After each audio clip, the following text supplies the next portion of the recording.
Everyone, welcome to A Pinch of Salt. I'm so excited to be able to introduce to you a wonderful cooking segment right here at Central Coast News that's going to be available to you every single week.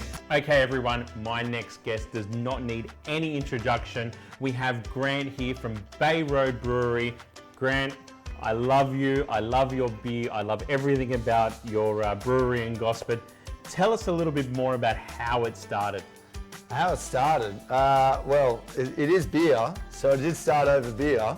And then A brewery started over you drinking a beer with some mates. Funny that. And then from there, basically, we had an idea. So it's me and two other business partners, and they live in Cairns. I run it down here. We decided that the best thing for our business, it could be a brewery. Reason being is we knew it was going to be fun, exciting, and we're going to get a lot of people coming from the Central Coast to enjoy it. So we sat down, found the perfect spot in Gosford. Yep.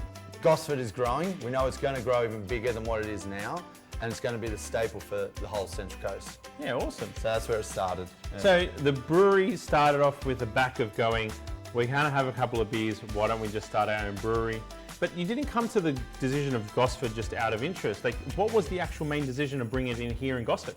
So where it started originally, we were actually looking down the Hawkesbury River, thinking that somewhere nice, tranquil, peaceful would be nice. Yep. What we realised there was the traffic and people that were going to have to come through, it was going to be impossible to get that growth. So we started looking in other areas. Sydney, when you looked at Newcastle, we looked at a few spots. The reason why Gosford, and in particular that spot over anywhere else on the Central Coast, was because it was going to grow. Having a stadium, like a world-class stadium, the Matildas just played there the other night. Which was amazing. Amazing. And so having a stadium literally on our back step where we supply beer to the fans as well, we thought, great, this is going to be fantastic. Well, that's awesome because, one of the things that we love about having you in Gosford is the fact that you are in Gosford. You've really elevated an amazing product right here on our doorsteps. Now, before we get into a little bit about the beer and all about the different flavors, I would love to cook a dish with your beer, and it's going to be a really simple beer battered fish and chips. Excellent, right? Love it. I love using your beer in my beer battered fish and chips. The reason why, it's got how much flavor and taste, and it's just got that little bit of something, right? Yeah. So we're going to start off with making a really, do you do a lot of cooking at home? I do cook. A lot of cooking. Maybe not. The better cooking? No, my wife does. Okay, cool. So we're going to get. So this is going to be the dish that you can make for your wife, and she's going to be like, "Damn, you do make good beer." So what beer do you recommend to give us a really good flavour? First of all. Well, I've got a variety here to go from. Can you tell me what is it that we're going to actually get from the beer in the battered fish? Well, the whole idea is we want to get this kind of like wheaty flavour. We want to get that yeasty wheat flavour, that really wonderful kind of what essentially is the flavour of a beer inside coating this wonderful piece of fish. Okay, I get it. So I would normally say let's go for the Motorboat Pale Ale, but I think we should go for the Science Tier IPA. It's a heavier beer, slightly higher in alcohol, but what it does have is the malty characteristics, which you were just saying that is what works well in the beer battered fish. Let's go with that. How about you crack that bad boy open? One of the things I love is it's got all these different flavors. You were talking about the multiple. Now, he did mention that it is got alcohol in it, okay? But what's very, very important, you got to understand that if the alcohol's going to go, right? Once we cook it, alcohol's gone, so it's going to be good for the kids. Yep. So we're going to pour in some of the beer into the actual bowl. Now, I don't know about you, Grant. Have you ever had like a beer battered fish sometimes, and it could be like very battery on the outside, or sometimes it's not so battery? Yeah, I have seen that before. You've seen that? So yeah. The really kind of basic analogy that we really want to understand with that is that it's kind of like as thick or as thin to as how heavy or how light you want that batter over the fish. Yeah, right. Okay, so if you want like a nice thick kind of donutty kind of outside of the fish, and that's how you like your battered fish, well then make it thick. Yeah. So you're going to hit more of it. Okay. So now I'm going to get you to start stirring this guy around. I'm going to start adding just some normal plain flour. Look, you can use self-raising flour if you like. There's no worries with that. Just keep on giving that a slow stir. How do you like your batter? Not thin, not thick, in between. Perfect, just like my beer. Done. Yeah. Easy. Now do me a favor. Give that a smell. Give it a whiff, right? What can you smell? beer. Exactly. This is very, very important. When it comes to beer battered fish and chips, you want to make sure you still smell the beer. Now, we're going to put in a little bit of salt. We're going to make sure we season this guy up. And the whole idea of the salt is we want to bring out that flavor of that beer as well. Touch of pepper. Now, my little secret ingredient, a little bit of vinegar. Right. Right? The reason for the vinegar is because there's yeast inside the beer, and that flour is once that fish hits the oil and starts to create this nice crusting on the outside of the beer battered fish, we want it to make it crispy and crunchy, and that vinegar is going to really help make it crispy and crunchy. All right. Look at that, nice and smooth. We can have a look over here on how smooth and that consistency, right? This will allow you to make sure that your beer batter is beautifully coated over your fish, right? Nice and easy, very, very simple. All right, so we still need this flour. I'm gonna do one. Okay. Then you're gonna do one. Okay. You ready for this? All right. All right, so we've got some fish over here. Now, what fish can you use? You could use fillet, so you could use the bassa fillets, ling fillets if you want to go for something cheaper. If you want, you could use like snapper.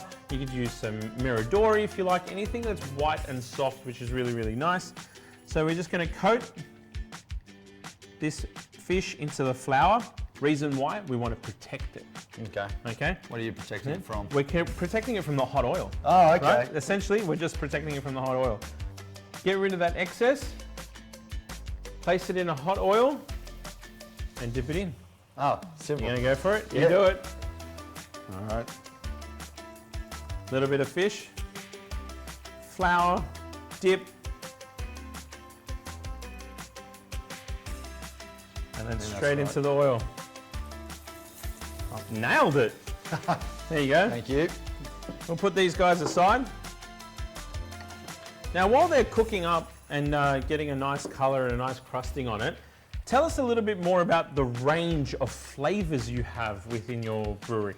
Well, actually a lot. So currently I have 19 taps, craft taps in the brewery. And what that means is we have 19 different styles of beer. That's currently what's on tap. I have another 4 different styles ready to come on.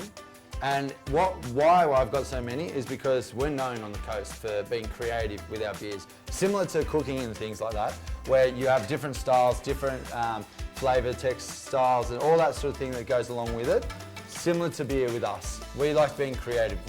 That's where I get my passion from. I really get behind basically creating something new, not just a lager or a pale ale. For instance, like this is what we call our Monsoon Monster. NEPA, which is a New England IPA. Now it's hazy, it's fruity, it's smooth, it's all the things that you could want from a beer, or a new style beer, not just that old school lager, which everyone drinks. So that's where we kind of come up with all different types, different flavors, different styles, and that's what we love doing. So how many beers does it actually take to come up with the names of these beers? Because we've got Monsoon Monster. Yep. What else do we got? Sirens Tears. Sirens Tears. That sounded like an emotional beer session. Yeah, there's some crying in that one. Pacific Days, Wave Runner, and Motorboat Pale Ale. Oh, they're the ones that I brought today. Now, Wave Runner, like you're on jet skis in the Bahamas or something. So that's sort of where the whole sort of tropical sort of theme comes from that. So that's where the Wave Runner comes from. Obviously very coastal. So everything that you can sort of see that we do, it is somewhat water related, you know, boats, sirens, the Wave Runner, Pacific Days, we still want to encapsulate that coastal feel of what we do. So the names, that's the other part of the fun creative thing. So I sit down basically once I know what my brew team are gonna, once we've produced the style that we want to go through and talk about it, as it comes out then we do all the tastings. So when they get into the tasting part of it, that's when also the fun comes alive. So we'll pick out things from each of the tastings and then we'll create that incorporate into the name and stuff. So it's great. So it's brew first, market later. That's right. Which is really, really unique because I know of a lot of big breweries Yeah. that will go, no, we've got to create the marketing structures first before we create the brew. So the beer is always first at Bay Rd. Beer is always first at Bay Rd. That's a great slogan, actually. I might take You're that welcome. as that one. I'll Beer send is you the always bill first. later. But guys, we're going to come back in a few minutes and we're going to show you how to plate up this wonderful fish and chips and what beer to best suit different flavors of food. Welcome back. We're here with Grant from Bay Rd. Now, Grant, how did you think of the fish? It was great, mate. Nice and simple? Very simple. You're gonna make it at home? I'm going to make it at home. So, I'm gonna show you how to make chips really, really simple, and especially chips that the kids are gonna love too. Yeah, good. Okay? So, we get one of these little things. It's just a mandolin. It's gonna slice your potatoes nicely, but what we wanna do is we're gonna get a potato that's clean, like not the dirty ones. You could use the brown ones that are nice and clean, these Krinsmans or anything like that, but as long as they're nice and clean, we're going to slice it with your slicer. Now, if you want, you've got one of two options. You can either throw this guy straight into the fryer. Yep. Or, if you want to get something a little bit fancy. Okay, Right. fancy. I We like it. fancy. Yep. We're actually going to get all these chips and we're going to stack them up like so. And then with our knife, we're just going to simply slice it. And what you're actually going to get is your naturally made French fry. I love it. That's Right? great. So these French fries are going to be fantastic. Like I said, the kids will love them. Now, when you get to this point, what you want to do is put some salt on them. Okay. Just put a sprinkle of little salt, and that's going to help absorb that water outside of them. Give them a bit of a mix. We're going to pick them up, and we're going to throw them into the deep fryer. What you do want is have one of these on the ready. Okay. Okay, so a spider, and we're just going to simply grab some paper towel, double fold, triple fold, however you want it, but you want to get this tea towel ready just on the board, like so. And then our chips are going to be ready in just a second. Excellent. Now, tell us a little bit more about the design on the cans. How do the designs on the cans work? Again, it's a creativity thing. I love this kind of concept. The business runs on drinking lots of beer and creating some Being really very funky creative, stuff. that's right. So again, I have an in-house designer who works for Bay Rd. We actually went to school together, and what's great about that is we know each other really well. So when it comes to the creativity side of things, as far as the can design, how it's going to actually present, all that sort of thing, the concepts down to the actual execution of it, that's where the fun comes in. So basically, what I'll do is, as I said to you earlier, we come up with the name after we taste the beer. So once I've come up with the name, I then sit down with him and say, right, we've created a new beer. It's called, and again, I'll use Monsoon as an example. So it's called Monsoon Monster, right? Reason why we came up with this, it was just after all that rain that we've had. Yeah, this right. is why the monsoon's coming through. It's wet, it's crazy. It's really sort of... Let's show everybody really what this kind of label looks like. So have a look over here. Come on down. Let's explain what you're talking about with the rain and the monsoon, and why is the gremlin in there? So again, it's sort of a spin on the Tassie Devil, right? Yeah, right. So the monsoon and all the fruits and everything are spinning around. So the whole thing was, it was about a crazy time in our life during that whole wet period. And what we wanted to do was create something a bit better, where it was making a beer for the people who are all having to cope with all the Right, wet the rain. time. Yeah, right. So pretty much from there, what we did was, I spoke to him and said, right, it's got to be out there. It's got to be something crazy. It's got to be something twisted and all this. And I went, twisted, that's a great thing. Like Tassie Devil, like he's twisting Like around the Looney like a Tunes. toy. Yeah, Exactly, yeah. that's right. So from that, then I was like, right, add in some fruits, add in some craziness. Let's make it loud. And that's where we came up with the Monsoon Monster. If you want to have a look, this is the Monsoon Monster when you get over to Bay Rd. That's awesome, dude. That's like, so you really have, by the sound of it, passion from creating all the way through to like the marketing and Absolutely. the design and the experience at home to giggle about the label as Exactly, that's right, exactly. The whole brand about Bay Rd is about fun and really getting out there and giving it a go. Reaching further than what other people are doing, not staying with the mainstream. We don't want to be those people. Yep. We're the ones that are stepping outside that sort of circle as such to go and really take it to the market. So That's yeah. cool. That's really awesome. Well, I can't wait for you to try this, but let's kind of start plating up our wonderful fish and chips. Now, what I like to do with the fish and chips is usually just put some greaseproof paper on the bottom. Yep. If you want, you can actually get like newspaper. Oh, and then put greaseproof paper on top of the newspaper, Okay. so you kind of have this kind of funky design. Kids Yeah, love I it, like I that. said. Yeah. Right? So we're going to get our chips. We're going to put a little bit of salt over top of the chips. So the salt that we put in first was to get rid of the moisture so they can get nice and crispy in the fryer. Yep. Now the salt that we put in second is simply the salt that's going to season our wonderful chips. Okay. So let's get rid of that. Let's bring this over here. Then we're going to place our fish just over the top. And again, a little bit of seasoning. But you know what we do need? What's that? I think we need a sauce. Oh. We do need a bit of dip. Oh, yeah, Man, yeah, we like yeah. dip. So I'm going to show you how simple and easy it is to make mayonnaise. Right. Okay. Simple mayonnaise, right? I love using my little KitchenAid. So we've got our jug. Now we're going to crack in 2 eggs.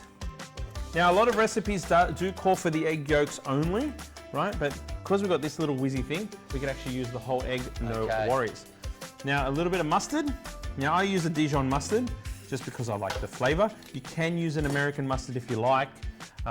You could use all the different seeded mustards, a bit of flavor. Okay. A touch of vinegar, like so. And then we get our blender. Now what I'm going to get you to do is slowly pour in this vegetable oil into this mayonnaise. So slowly pour in the vegetable oil. Slowly, slowly. Much slower.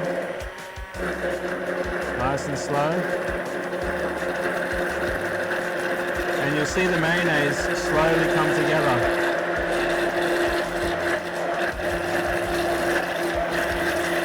It's a bit of a process. It needs a couple of people, but you'll have fun. And you'll definitely taste the difference. Can you see how it's getting thicker? Yeah, I can.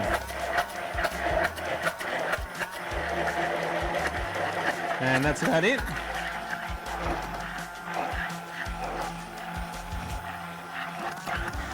And we're winning.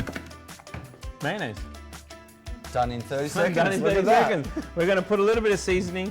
Now, tell me, is there a citrusy kind of beer that you have with us? Oh, citrusy. Oh, the closest thing that I would say is citrusy is probably the Pacific Days. And why I say citrusy, it's about all the flavors and all the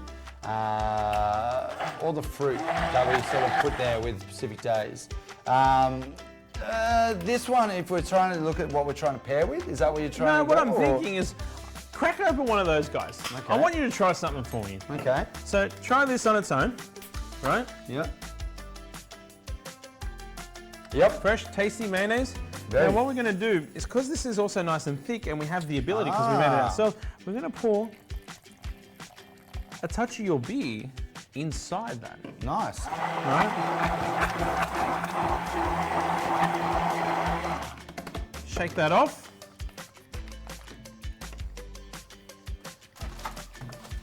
And now, the piece de resistance. There we go. All right.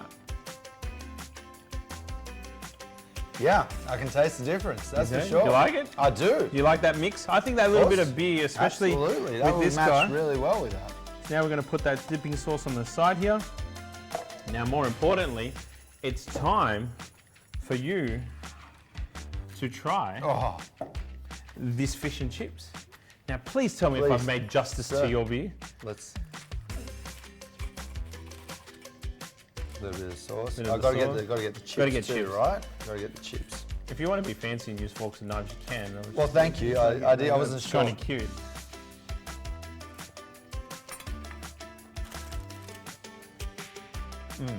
Good? Good. Awesome. Amazing. That's So- fantastic. You can make this at home, very, very nice and simple. Get over to Gosford, to Bay Rd Brewery. Go say yeah to Grant and the team. Fantastic bunch of people, even better beer. And get cooking and enjoy a glass on us this summer, right at Bay Road, right here in the heart of Gosford. Until next time, we'll see you soon. See you later.